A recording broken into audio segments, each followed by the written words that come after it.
Welcome to Analyst Talk with Jason Elder. It's like coffee with an analyst, or it could be whiskey with an analyst reading a spreadsheet, linking crime events, identifying a series, and getting the latest scoop on association news and training. So please don't beat that analyst and join us as we define the law enforcement analysis profession one episode at a time.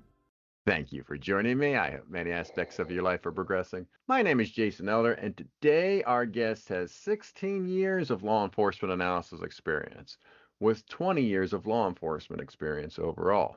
She spent time with Shasta County Sheriff's Office, California Department of Justice, Los Angeles County Sheriff's Department, and now LexisNexis.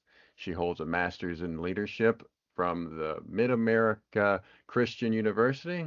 Here to talk about, among other things, the role of private sector analysts. Please welcome Shanna Spagnuolo. Shanna, how are we doing? Hey, Jason. Thanks for having me. Thank you. So how is Mid-America these days? Oh, fantastic. Here in Oklahoma in the Midwest, surviving this cold front, but doing well.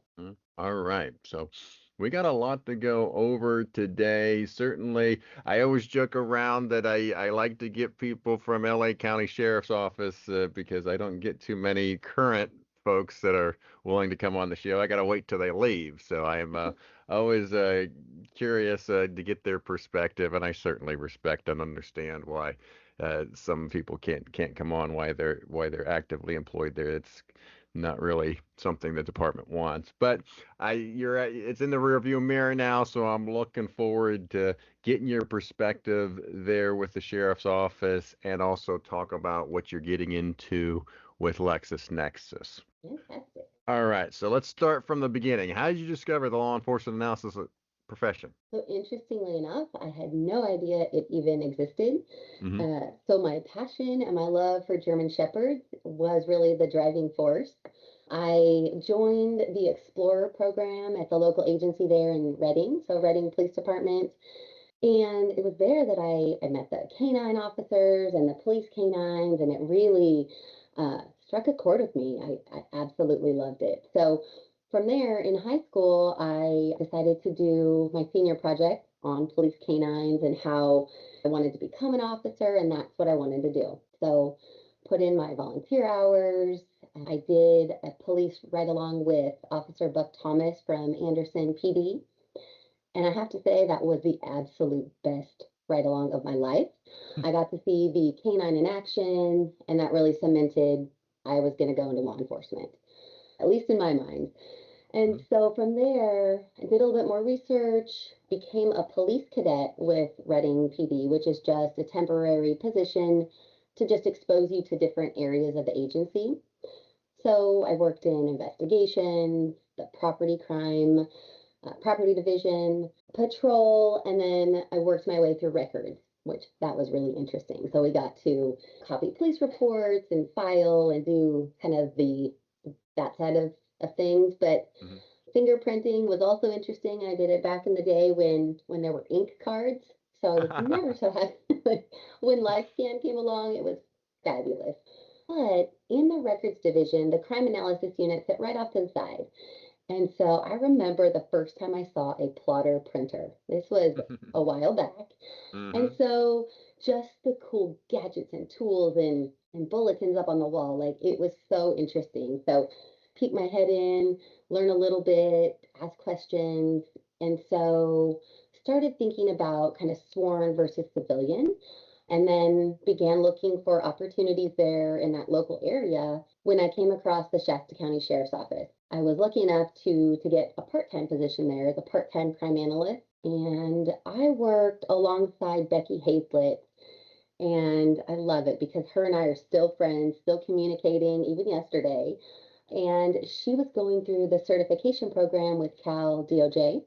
So I would get her book and I'd look through it, and right then I was hooked. I knew crime analysis was for me. And so I made that decision that cemented I'm going to go into analytics. While I was working as that part-time officer, I had applied to Redding PD to be an officer. But thanks to Becky and her getting that certificate, I snuck her books, took a couple of notes, and realized that going down the sworn path really wasn't going to be for me. I didn't necessarily want to carry a gun, put my hands on other people, kind of do the shift work. So then I kind of began looking for other intel analyst full-time positions. And that's when I made my way to California Department of Justice. So Okay. it was kind of a roundabout way. Like I said, I didn't know about the analyst profession until I kind of fell into it. Yeah. So how was it for you going from working at the local level at a sheriff's office to then the state level of California? Yeah, so it was definitely a transition, moving from everything I'd known, small town Reading at the time. I think it was a town of about maybe 60,000 or so.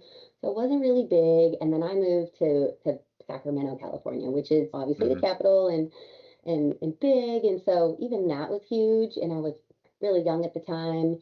So it was a challenge, but it was a great experience. When I started with California DOJ, it was a strategic position in the Criminal Intelligence Bureau.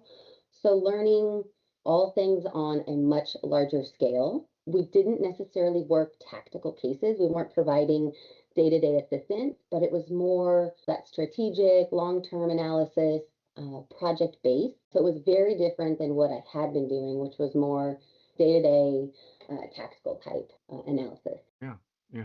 And I see here from the resume here, you got into some innovation during this time, establishing the first ever inquiry tracking database Yeah, requirements. so yeah, I guess that's kind of been somewhat of my thing. I like to take on, large projects and kind of be the spearhead, if you will.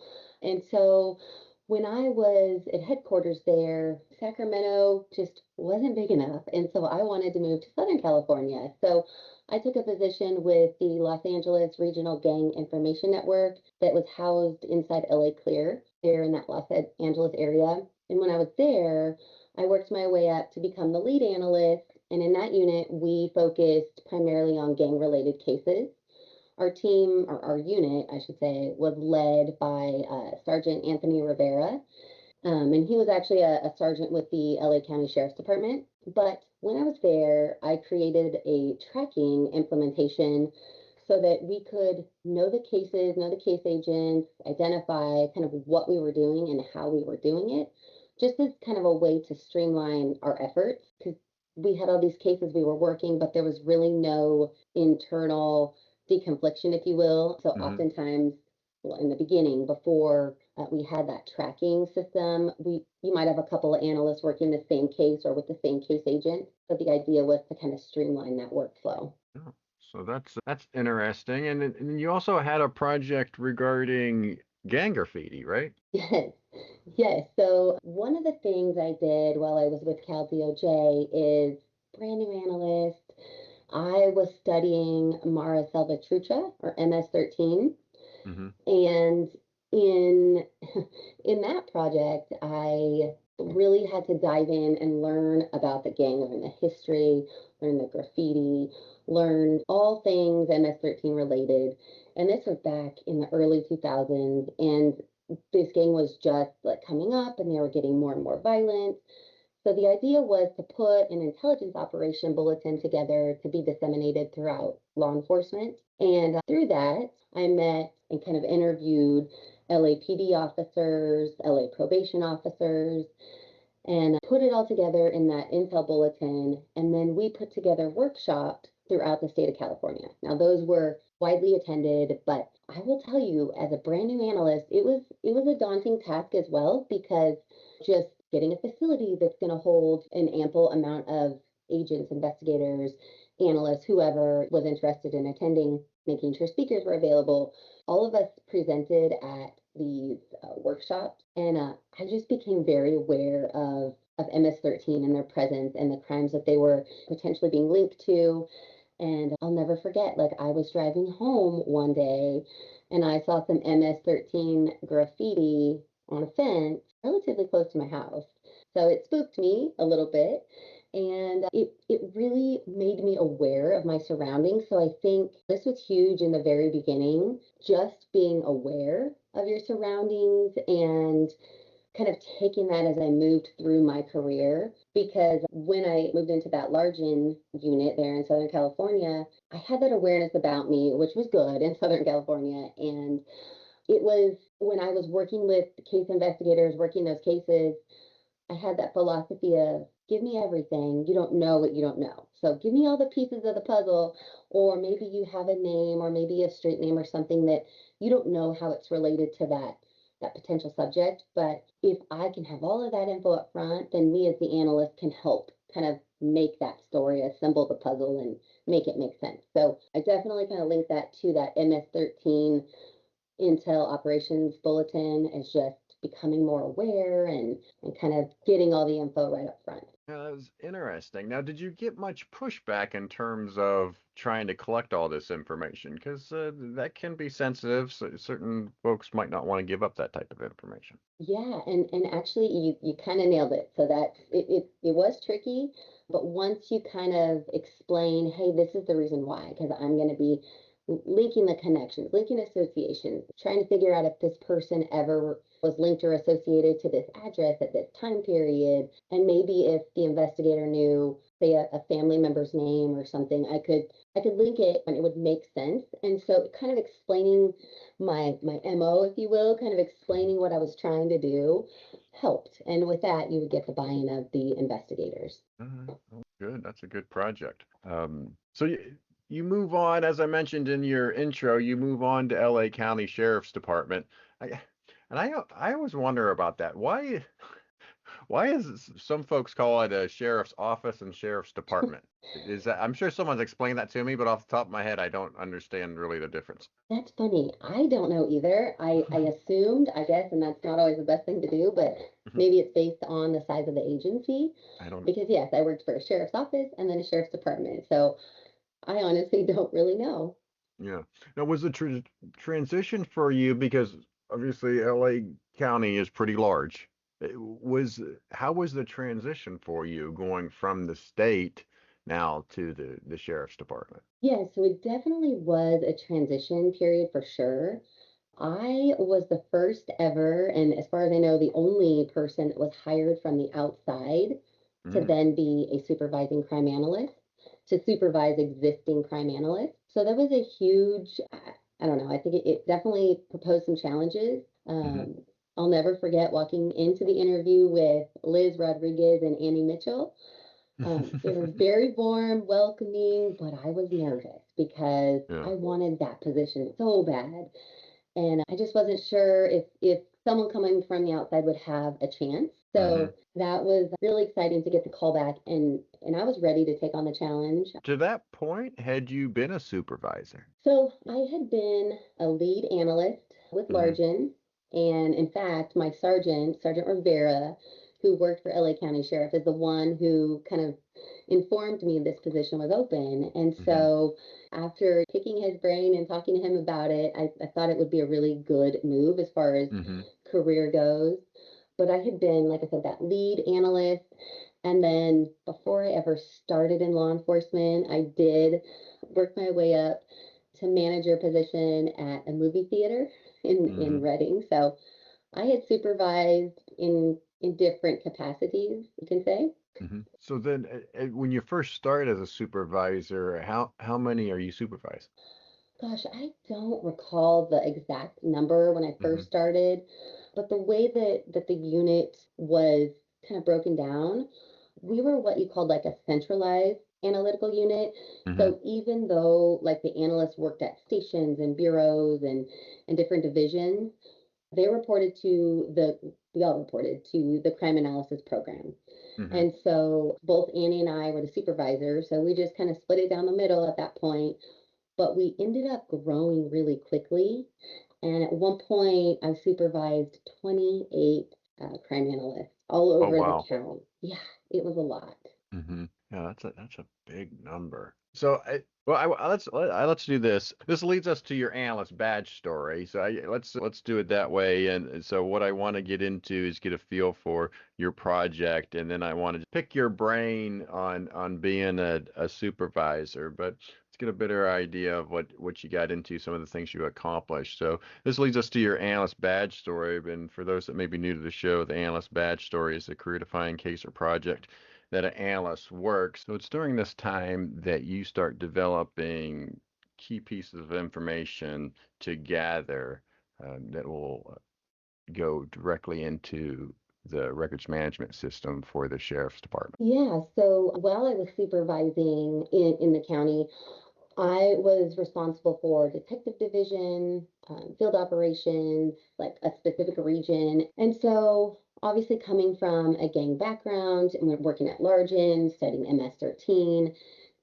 working gangs was really near and dear to my heart. Like, that's what I truly enjoyed, and that was my passion. So, I guess I kind of grew to be somewhat of a data hoarder over the years. And so I realized that there was a bit of a gap where information wasn't necessarily being collected and or stored where we could easily get it out. And I think us as analysts, we kind of go through that more often than not, at least back then. I think it's changed a lot now, but getting data out of a system is typically can potentially pose some challenges. So, and I support the idea of dirty data in, exactly what that is, dirty data out. And we don't want that as analysts. So I took on a really big task. I had what I consider to be somewhat of a crazy idea. So I thought for sure this would never happen. But again, I was passionate about it and I kind of stayed on it, got approval through my manager, had meetings with the necessary executives, and came up with this idea of, hey, let's collect this information up front instead of having to get it later when we need it, when there's investigation and we need this information, whatever it may be. So kind of brainstormed, hey, in a perfect world, these are all the fields I want to get captured. And thanks to Tony Veltri, like when I first started at the sheriff's department, she really kind of took me under her arm and kind of guided me as far as how UCR stats were collected and how LASC reported that to FBI and really kind of taught me kind of the ins and outs of the RMS system. Because keep in mind, coming from the outside, I had no idea. And it was a unique RMS and so learning the ins and outs, I realized, okay, we need to do a better job at capturing information. And so I came up with a form and I worked with folks and executives and then ultimately our folks that support and kind of stood up the RMS. And eventually, and it took a while, but eventually it was all approved. And essentially there was like a new module, if you will, added to the RMS. So as I was leaving, this was implemented, and from my understanding, it's still implemented and still being used today.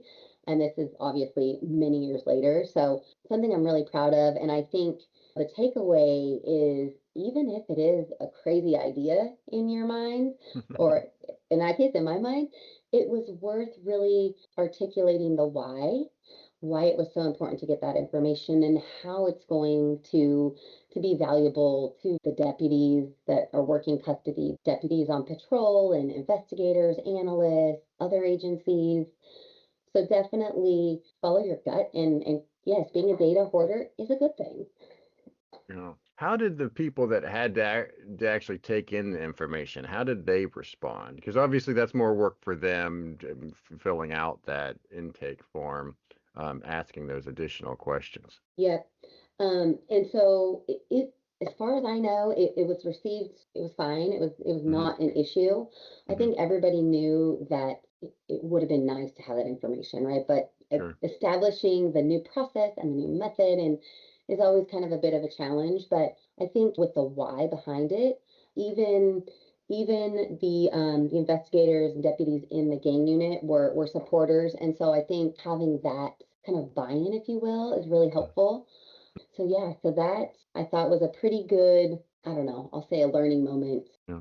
So with that information, I'm curious when you're collecting certain intelligence information, or maybe it's not even seen as intelligence. I know you can only hold on to so much intelligence for so long before it has to be purged or removed from that. But maybe that doesn't fall into that category, given that it's part of an intake situation. Was there any limitations on what information you could gather or how long you could keep it? So it was just treated as like a police report that was being entered Mm-hmm. into the RMS. Mm-hmm. And so our biggest issue there was resolving identities, honestly. I Mm-hmm. didn't realize that until I got to LexisNexis and how important resolving identities is, that Yeah. this person is really the same as this person. They just gave us a different DOB Mm. or date of birth.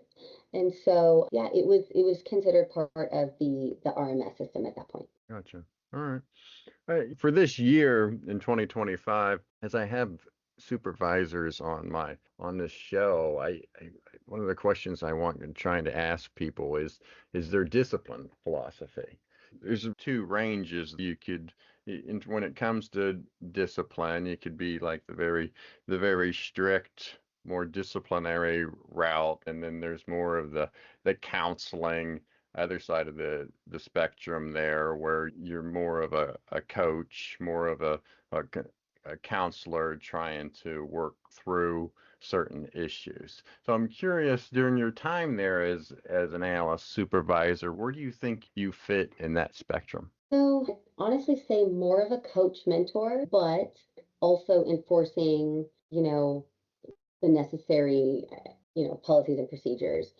So when we would hire analysts to become a part of the program, we're looking for really specific qualities. I feel like with analysis, you're a natural Hmm. and you enjoy it and you love it and like puzzles are your thing and that's kind of who you are, or it's really hard to have that, at least in my opinion, to have that as a learned skill. I think it's something that you just innately have. And so some of the analysts, it's just it's really quick and easy for them. And if it's not, that's okay because we can coach and we can work on it. I would consider myself really flexible when it comes to being a Hmm. supervisor because ultimately we're all human. People do make mistakes and that's okay. But Hmm. one, we have to own that mistake. If we mess up, if we make an error, it's okay. Like we're human and that happens. But at the same time, I want you to, whoever it may be, to get better and try harder, put in the effort, put in the work. I know during my time as a supervisor in both roles, I've spent countless hours coaching employees, kind of sharing my perspective, giving ideas on how they could get better, make changes, that kind of thing. Hmm. But when the rubber meets the road, like we have a really important job and we're trying to provide, if you're providing tips and leads, if you're doing CompStat reports, if you're trying to identify potential suspect or even locate a witness, whatever it may be, we have an important job and it has to be done correctly. So at the end of the day, if there is discipline that needs to happen and we've done kind of everything else that we can, then we will take like the appropriate action. Yeah. And even at the time when you were supervising 28 people, that's also 28 different personalities, right? Just Yeah. about beyond like people making mistakes from time to time, but you just have certain people that they're just not going to get along. Yeah, and it's funny you say that because I mean, yes, that is so true, and it's interesting too because LA County is just it's such a big area, and so I would make trips out to see the analysts at their respective locations because really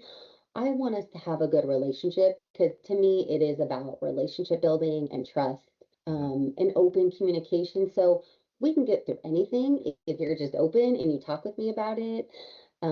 And so I really kind of focused on building those relationships, even though there was a lot of analysts, but I took each one of those relationships really seriously and put the time and effort into it. So, but you're right, like their personalities there's a lot. Yeah. And you mentioned hiring. I'm curious to know a philosophy or how you went about deciding one candidate over the other. Maybe some things that you looked for in a candidate. Yeah, so hiring is something obviously it's a very important role to be in. We take that very seriously. But looking for somebody that, like I said, potentially has that analytical kind of passion, if you will. I'll never forget. We did an interview panel where somebody mentioned the abacus. We're like, ooh, that's interesting. So, and we knew right then, like, oh, they're gonna fit in. Like, this is great. And obviously that wasn't the deciding factor, but it definitely spawned additional questioning and just to kind of learn that person's personality. I think for me, one of the key interview tips is really dress to impress. I think that's really important. I will never forget seeing somebody walk into an interview wearing slippers. So that was that was a bit interesting. Yeah. But looking for certain qualities. So are they able to do the job? Are they committed? Do they think outside of the box? Are they, I'm going to say brave, but are they brave enough to offer recommendations? Because that's a key part of our job too, is to provide recommendations. So I think it's interesting. A lot of supervisors talk about soft skills when hiring, and some will have the philosophy as like I I want the soft skills because when it comes to the hard skills, I can teach the hard skills easier than I can teach soft skills. What do you think about that? yeah, I would agree. I definitely think if we can train you on it, we can train you. But being able to interact with other people, Hmm. kind of being able to read that social climate is really important, and stuff like that is really hard to teach.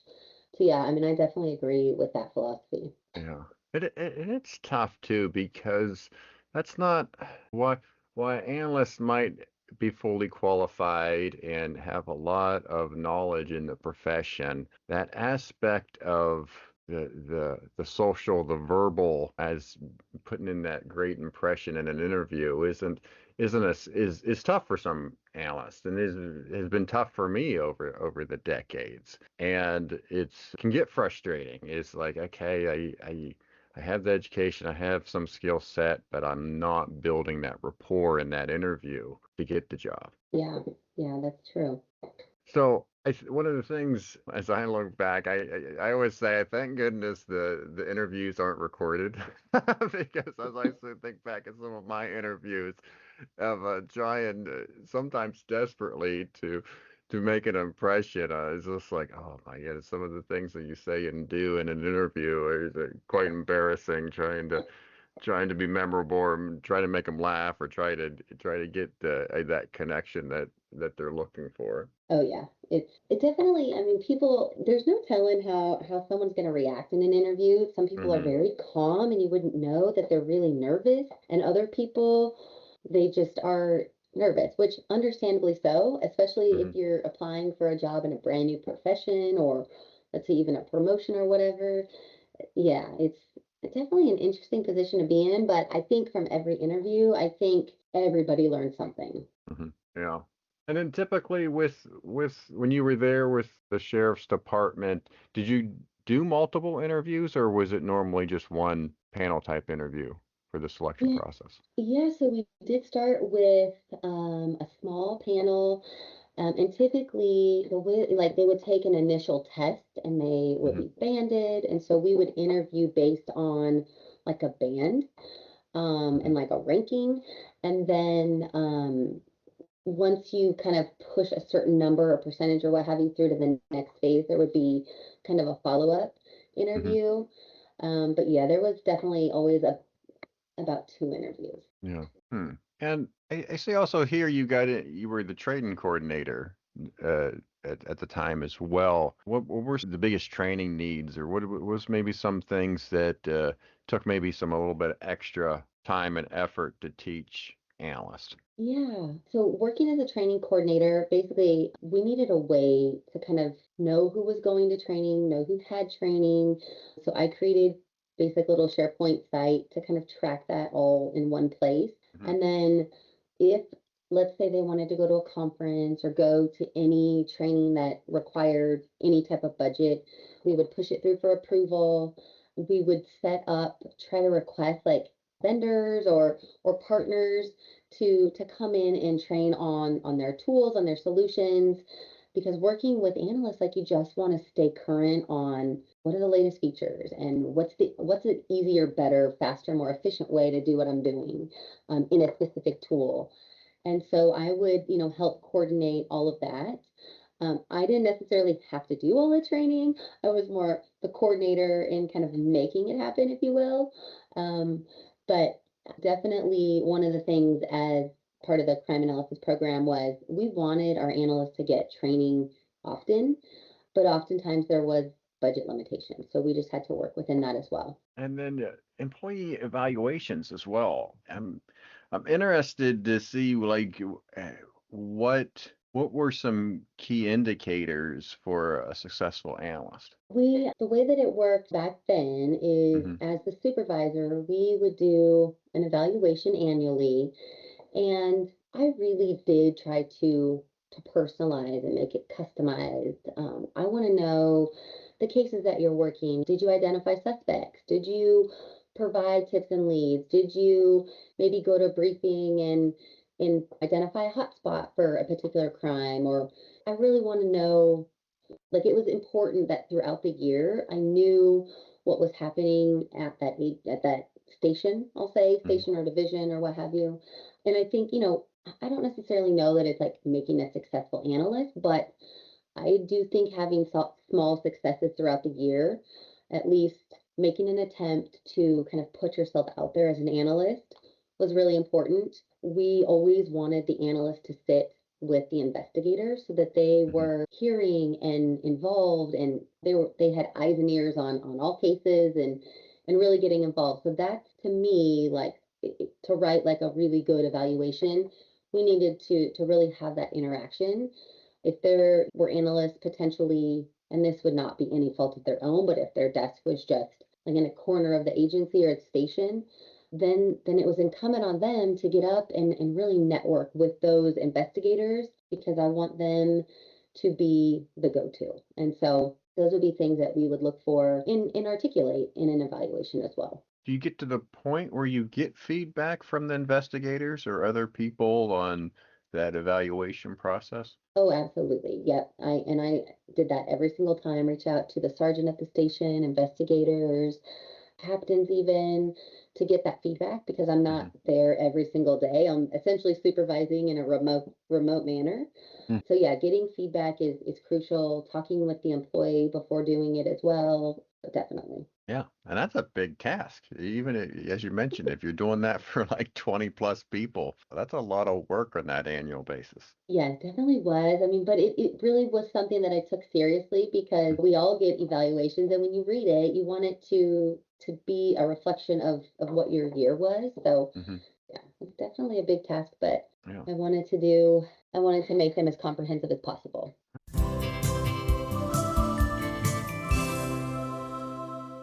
Hi, my name is Kassie Langdon, and my public service announcement is analysts are not IT.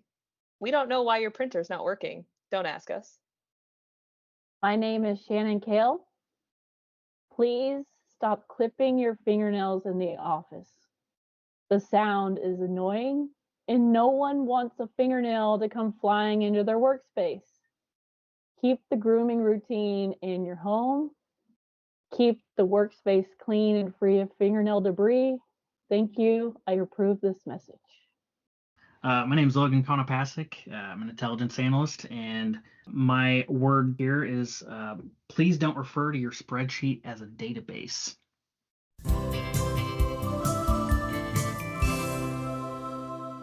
So then around 2016, you leave the the sheriff's department and you head to Oklahoma. Is that what you did? Yes, yes.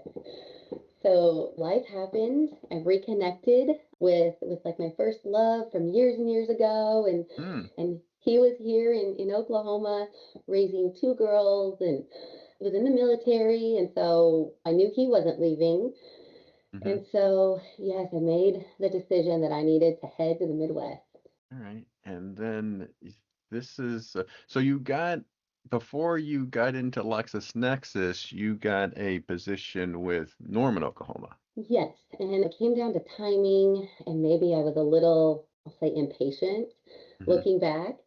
So I knew that I wanted to move, kind of like I said, to Oklahoma, Hmm. but I had applied for LexisNexis, and it felt like forever that I hadn't Hmm. heard anything back. So I kind of thought, well, okay, I'm not getting selected. So I was a little disappointed. And so I applied for Norman PD, which is real close to Moore, which is where I live now.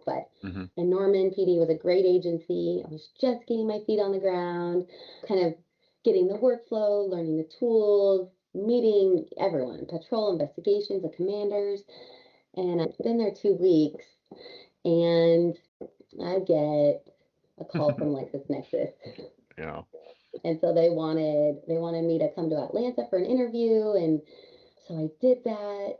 And it was a really hard decision to make, being that I was at Norman PD only 2 weeks, and now I'm going to take an interview with another company. It was a really hard decision. But in the end, it was best for me and my family, and I don't regret it at all, but I was nervous to make that decision. So I went to Atlanta, and I had this interview, and I was only going for an out and back, so just a day trip. And I took my suit with me and changed at the airport, and took the hotel shuttle over, and I interviewed with Scott Jackman and Mark Loizo, and it was a tough interview. It was tough. I had to do a presentation about LexisNexis. And so LexisNexis goes way back. And so I, as an analyst, many of us would do this, go to the very beginning. I left no stone unturned. I did all the things, and I took a lint roller, and I was lint rolling my suit, and it was just very direct. They were so welcoming as well. Like, the feeling I had when I interviewed with LASD was like, I have to have that job. They were great. I had the same feeling when I interviewed there on site with Scott and Mark. Like, I knew that was going to be a great fit. And so, yes, I flew home that night, and I just waited and I waited. Give me that call. And so, yes, I did. I got selected, and so I was really happy that they gave me the opportunity. And so I feel like it was all a journey to get where I am today, but very much worth the journey. Yeah, it is tough. Something similar happened to me as well when I moved to Nashville. I had been working at Vanderbilt for just a couple of weeks when I got offered Nashville Metro Sheriff's Office analyst position. And I ended up staying put instead of leaving because I wanted to explore the Vanderbilt job more. But it is definitely a fork in the road, and you kind of think about like what would have happened if I would have chose differently. Oh, yeah. Interesting. I didn't know you kind of had the same type of experience. Mm-hmm. Yeah. And it is tough because you've gone through all this. There's obviously a lot of work and effort and to get to that process, and it is your decision, right? What to do. And as you said, I don't have any regrets either, but it is something as you look back on your career, different decisions you made and how your career could have been very different. Oh, absolutely. Yep. All right, so then let's just get into the unit that you work in with LexisNexis, and as I mentioned, I just really want to start discussing the role of a private sector analyst and the services that are offered. Okay. Yeah. So when I came to LexisNexis, I was a senior fraud data analyst back in 2016. And so this is something to me that really kind of stood out. So I came to Lexis, and then I ended up having my daughter, and so I went out on maternity leave. And when I Mhm. came back just a couple months later, there was an SIU, and I was part of the SIU, the Special Investigations Unit. So I was very surprised, but it was such a good surprise because thinking about what would it have been like if there was no SIU, I don't know. But it was just interesting to me that there was change enacted so fast. Typically, working in government, it takes a while to get the ball moving and to Mhm.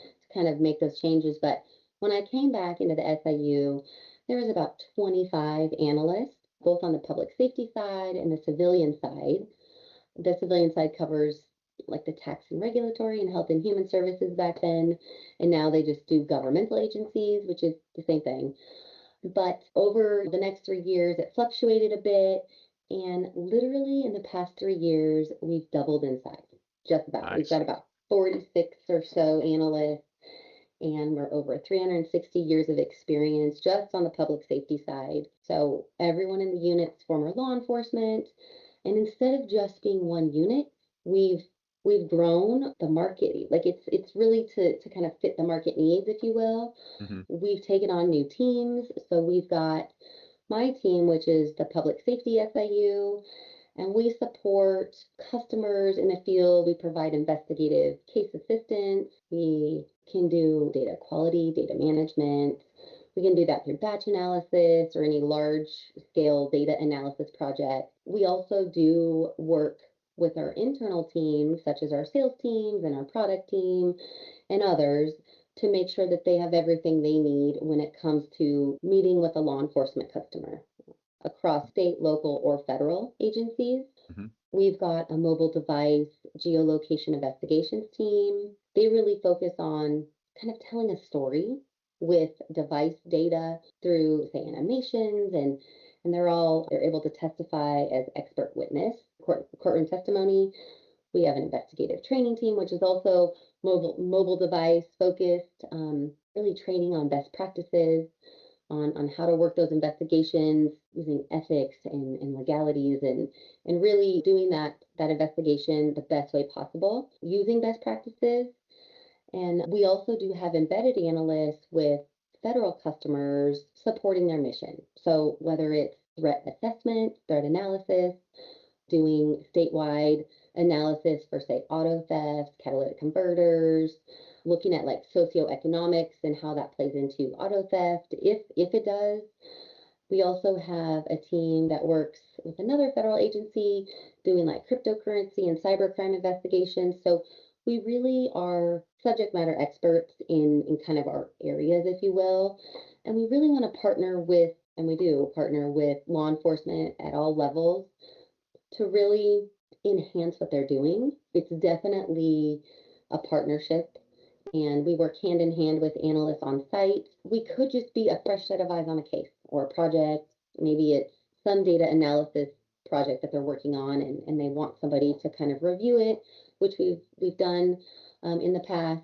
And so the Special Investigations Unit has really changed over the last few years, and now we're in a place where really we get to follow our passion and work with law enforcement on a daily basis, helping to put those bad actors behind bars. So it sounds like, in at least in one way, is that this analysts get assigned a specific task or a specific project to work on, and that would have a term limit to it. And then, but is there analysts that are assigned and they're just assigned to a unit or a department, either local, state, or federal, just indefinitely? So yeah, agencies can buy a number of hours, or they can buy a virtual analyst, and we do have virtual analysts assigned to an agency. So their job is solely to support the mission of that agency.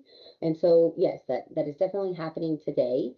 And then, like you said, there are some that are very like task-based, project-based. We also do product demonstrations of our tools to help customers kind of see how we can be incorporated into their current workflow. Yeah. So is the departments that you're working with, is it mostly that they don't have an analyst, or is there situations where you all are also working with the analyst that's on hand? Yes, so I would say both. For our federal customers, like they have analysts, we're not trying to take over any position or any role. We're definitely partnering and working together. And so we just bring a different expertise, if you will, because we come from different backgrounds. We have access to our investigative suite of solutions. And the good thing with the SIU is we've got that unit reach back. So if I'm working with an agency and I don't know how to do something, or maybe I need some help on something, I've got 45 other teammates that I can tap into, and surely somebody knows something. Because when we hire here at Lexis in the SIU, we really look for specific skills to fulfill that open headcount. Is it consulting, do you think, or is that far off of what you guys are actually do? And because I have dealt with consultants over the years, and certainly they have an expertise, as you mentioned. And the unit that I worked with, we could develop that expertise, but it's going to take us a lot longer, as we have to go through all the growing pains to get to that level. And that's the advantage of consultants. It's like, oh, they've done this through other departments and have gone through all those growing pains, and we're kind of skipping that step and really relying on their expertise. Yeah, exactly. So, yep, it is considered investigative services and consulting, and that's a great way to kind of think of what we can offer to agencies because we're Mhm. just another tool to be added to the tool belt, if you will. Yeah. And you talked about earlier when you were at LA Sheriff's Department, building rapport, going on site. How when you have remote analysts or when you have you're an outsider coming in, how do you ensure that your analysts are building rapport with your clients? It's funny because I do think 2020 had something to do with making remote work easier and just Hmm. more, it's I don't want to say more accepted, but it's way more common now. Yes. And we were remote before that. Mm. In fact, I'll never forget, I had a demo with our CEO and then our parent company, and it was the day that the world essentially shut down. And so the Yeah. internet wouldn't work. And so that was a moment of, okay, here we go. But yeah, having analysts really across the country, I make it a big point to connect with the team. We will have team building quarterly.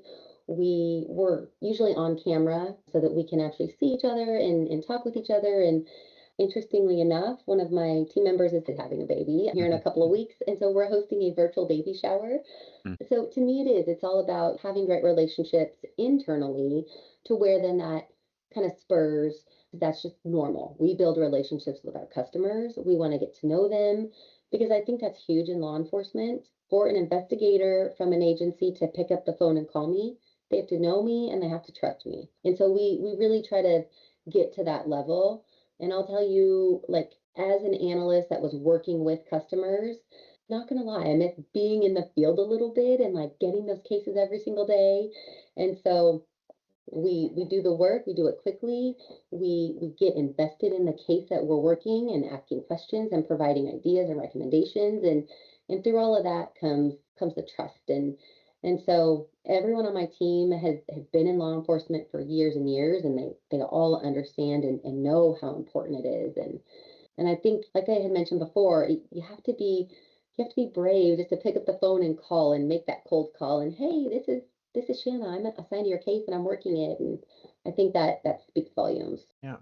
So then for the most part, is departments coming to you when they need help, or how is that initial interaction? So it can kind of be a couple of different ways. So sometimes we'll be on site doing, for my team, say a product demo.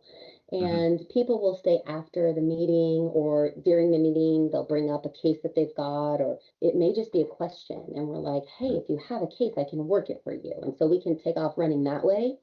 It could come in from somebody on our sales team if somebody has contacted them or they've met somebody at a conference or maybe we met somebody at a conference. It's just kind of think of it like a crime analysis unit at an agency. You can get requests all different ways. We'll sometimes get a product question that actually turns into an investigation, like a case that we can help them with. And like for the mobile device geolocation investigations team, people are calling them for their expertise because they're so skilled in what they're doing and they do it every day, all day. So like you said, like having that expertise is really priceless and Hmm. just especially for somebody that's new into dealing with that type of data or maybe a smaller agency or there's just a lot of different ways that we can kind of get those requests. But ultimately, like I said, it's really about kind of helping customers and we'll do that regardless of how we get that Gotcha. request. Now, because it sounds like you can get into a lot of different cookie jars, so to speak, Yes. right? Has there been a time, or maybe you have something in your policy that says, oh, they're asking for this task to be done or their help with this, and that's not something that you all do? So good question. I don't know that we have necessarily a hard line because we have such a suite of solutions that can help our customers in a variety of ways. So maybe it's a fraud case. Maybe we've not really worked something like that. I think we'll figure out a way to do it. One thing here is another thing that my team does is we really act like customer zero. We provide feedback for our tools very frequently, and that feedback is coming directly from our customers. Having that direct line of sight, if you will, kind of makes us the boots on the ground, getting that information. Folks on the team also have really great ideas when it comes to enhancements and things like that, that we're sure to communicate. So no, not necessarily. Like we do not have a hard line of we won't do this. Like our device geolocation team, they're 24/7. And it's funny because we never thought that we would be in a place to offer 24/7 assistance, and now we can do that. So never say never, I guess, is the motto. Hmm. Well, I could see, again, we talked about the consultant aspect of it, but even the resources that LexisNexis is going to have at their disposal will be helpful in many different aspects, and especially when you're talking about smaller departments that get into an investigation that maybe they've never experienced before, a cyber investigation, for instance, and this is the first time that they're tackling something like this. I could see something like your unit really bringing them up to speed, like learning as they go, because they don't have time to go get training. The investigation is going on now. Exactly. Yes. And I mean, I always say, like, man, I wish this tool was around when I was an analyst working a desk, because there were some things that we didn't know how to do back then, but we just kind of figured it out. But we definitely do want to be that support to anybody, right? It could be that small agency, it could be anybody that really needs that, the knowledge, the expertise. I mean, we're able to leverage the large data, the technology, and expertise. So I think it is a great kind of resource for agencies, whether it's state, local, or federal. Yeah. Now, when it comes to hiring there at LexisNexis for your unit, do you find it to be like, oh, we have one position open and we've got hundreds of resumes, and it makes that aspect difficult? Yes. So Mm. let's say that I have a position open. We work with HR. We get it posted, and I will have hundreds of resumes to kind of go through. And I think that's so because ultimately LexisNexis is a great company to work for, and folks know that. And then also we have quite a few referrals. So employees that work here will refer somebody that they've worked with over the years, or somebody that they know would fit that position. But yes, there is typically overwhelming interest in positions. And so that in itself is a huge task, because being an analyst and loving data, I've spent hours and hours going through resumes, looking to find the best fit, and find somebody that has the skills, knowledge, and capabilities that we need for that position. Yeah. So it's interesting, as you and I have both experienced the law enforcement profession over the last couple of decades, and how it's obviously changed. And it was, I don't know, 15 years ago, the private sector would be limited in a way. They're traveling all the time, or maybe they're doing sales, or it wasn't necessarily analyst work that they were getting into, and that would limit people because maybe they don't want to be traveling all the time, or they feel that the private sector is more cutthroat and they feel safer in the public sector. And you also mentioned COVID. And so as this has transitioned over the decades, and you get these private sectors having analyst positions, supporting departments, you're also working remotely. And that is something that I feel that the private sector has embraced even after COVID, and I feel that the public sector has not. I think the public sector has said we want our employees in the office. And so I feel that you're making it really difficult. The private sector is making it really difficult because you might have a higher wage, a higher salary, you have this flexibility, you're working remotely, you're working part of this great team with vast resources, and having the ability to work on maybe some high profile cases. So there seems to be a lot to offer in this private sector that you're describing. Yeah, I mean, I definitely agree with you. I will say though, it has changed since COVID. I know I mentioned it a little bit, but it does seem that that remote is kind of, I don't want to say normalized, but it's been there's a lot more folks that are working from home, but at the same time, like people miss that connection, the water cooler chat, if you will, and like I said earlier too, like sitting in the investigations unit, detective division, like listening and hearing what's going on. So really, just we make a really big effort to still be connected. We meet with internal teams all the time, and then really kind of getting on site with customers when possible. We do try to do that often. So yeah, we like to be on site with customers, to be quite honest. Yeah, and I've said this a lot. I started working from home in 2018 before the pandemic. Started growing my hair out, then everybody copied me. But I always say to people, working remotely, working from home isn't for everybody. Just like working outside all day isn't work for everybody, or working with a computer all day isn't for everybody. It definitely takes certain discipline in all those facets, aspects to do the job. That connection that you talked about is important to folks. The idea of separating your home from your work is important to folks. While you are going to have folks going into more and more people going into remote work, you're still going to people that are going to be yearning for that office, the brick and mortar, the connection that you talked about. Yeah, I think you're absolutely right. I mean, and two, we talk about work-life balance a lot. Like for me, I'll come in like, oh, let me just send an email real quick, and I'll be in the office at night for, I don't know, an hour or so, and it does take discipline just to not, it'll be there tomorrow. It's okay. I'll do it tomorrow. But yeah, it's definitely, it took some learning, took some getting used to, but definitely about still, like you said, connections and relationship building. It's just as important. Yeah. Now, is there anything else that you want to make sure the listeners know, any misnomers or anything additional that you want to discuss about your unit, or just private sector analysis in general?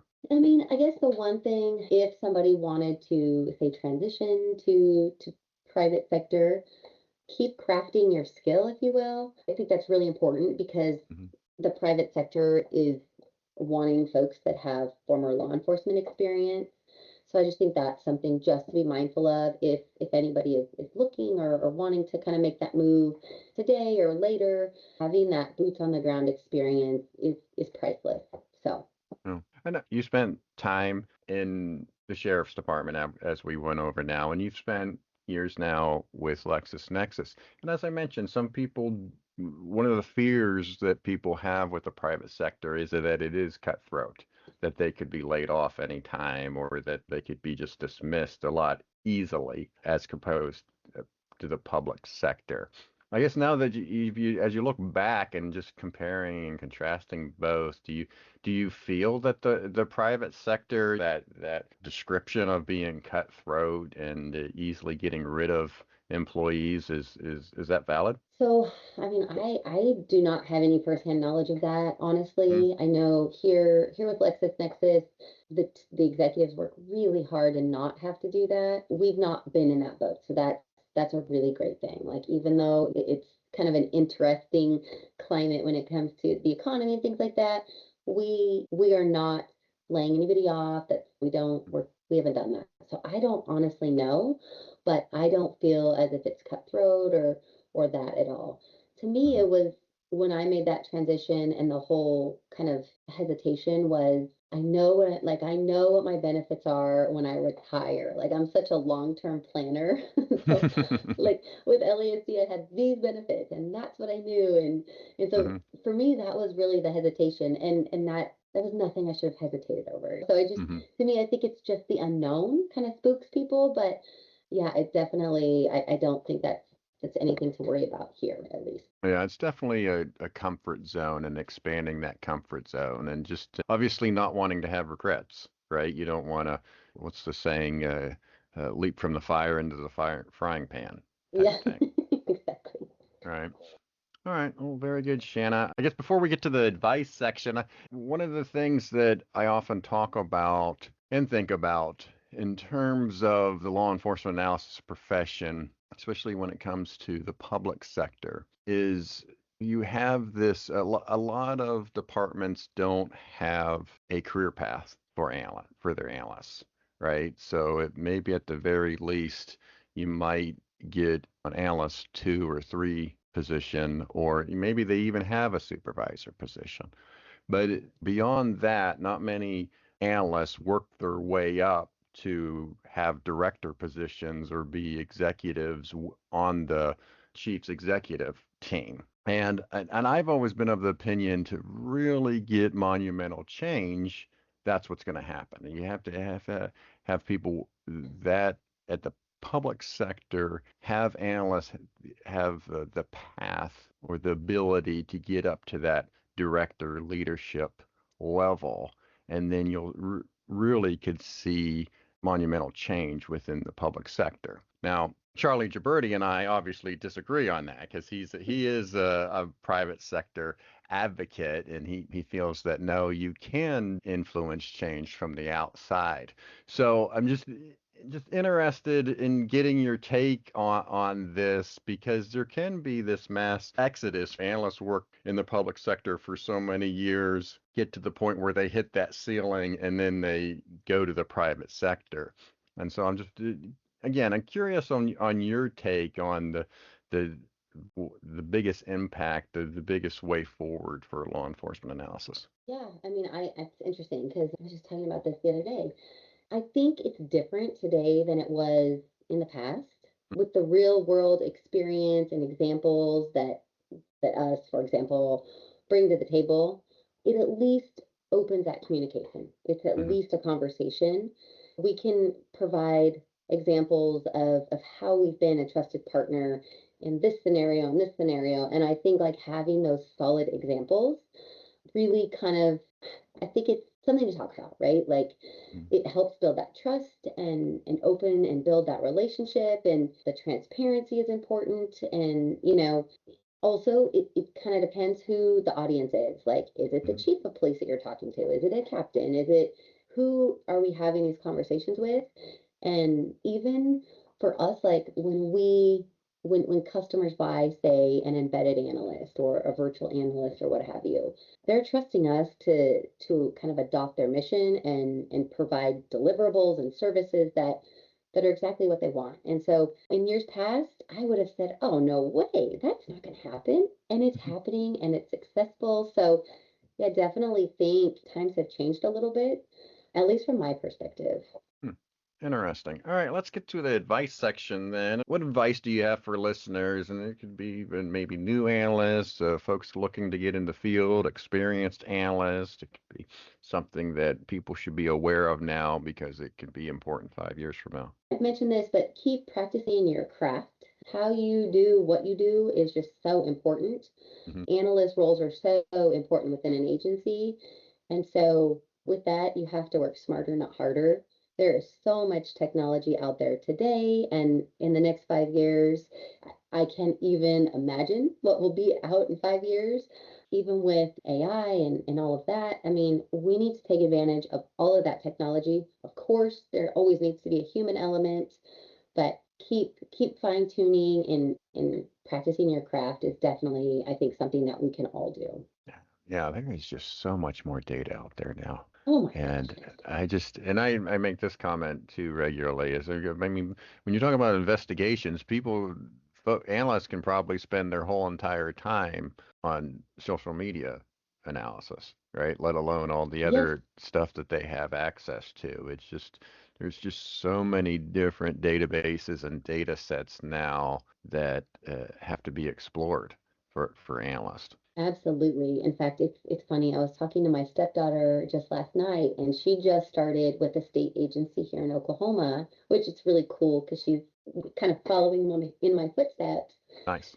Yeah, and she was talking about how many databases she has access to, and it's incredible. I mean, and you think about your daily life and how we're sharing our own data out there. It's incredible and it's amazing for investigations, but from a consumer perspective, it's a little frightening. All right, let's finish up with personal interest then. You mentioned it earlier. You train German Shepherds. And you still do Yes, this? I wish. Unfortunately, I lost my last doggy a couple years back, but yes, like training German Shepherds, that is just definitely a passion. And once my kiddos get a little bit older, we'll definitely be doing that again. But I had a German Shepherd, which is funny. I actually bought my dog with my scholarship money way back in the day. So that was kind of funny. But I trained him in obedience and agility, and we went to dog shows and so much fun. So definitely start that again here very soon. Yeah. Now when it comes to the dog shows, man, those pageants and whatnot, it can get pretty feisty and serious, right? Oh yeah. Some of them were it was kind of a hoot to watch them because I didn't have to brush my shepherd or anything. I did more the obedience type stuff and versus like the actual confirmation type showing, but yeah, it's definitely fun, so, and interesting. Yeah. No, I've had dogs most of my life, and we've gone to dog training before, and I don't know if I just don't have the patience for it, or I just don't interact with very well with the dog. I've struggled with training a dog. Yeah, it's definitely not for everyone. I mean, it was when I lived in Northern California, I actually trained my dog Drake with the Shasta County Search and Rescue. Mm-hmm. So it was just amazing how they can track and scent and do all of that. I mean, I think I was just in shock, which gave me the patience because I'm typically not a very patient person, but somehow. All right. Well, very good. All right. Well, our last section to the show is Words to the World. Shanna, this is where you can promote any idea that you wish. What are your words to the world? Yeah, I would just say if there's something that you wholeheartedly believe in, stay on it to make that change happen. It could be something as simple as identifying, let's say, a new crime trend, or maybe you recommend a new team, a new headcount, what have you. Just be able to articulate the why. Why is it important? How is it impactful? And how are other people going to see the value? What makes it valuable?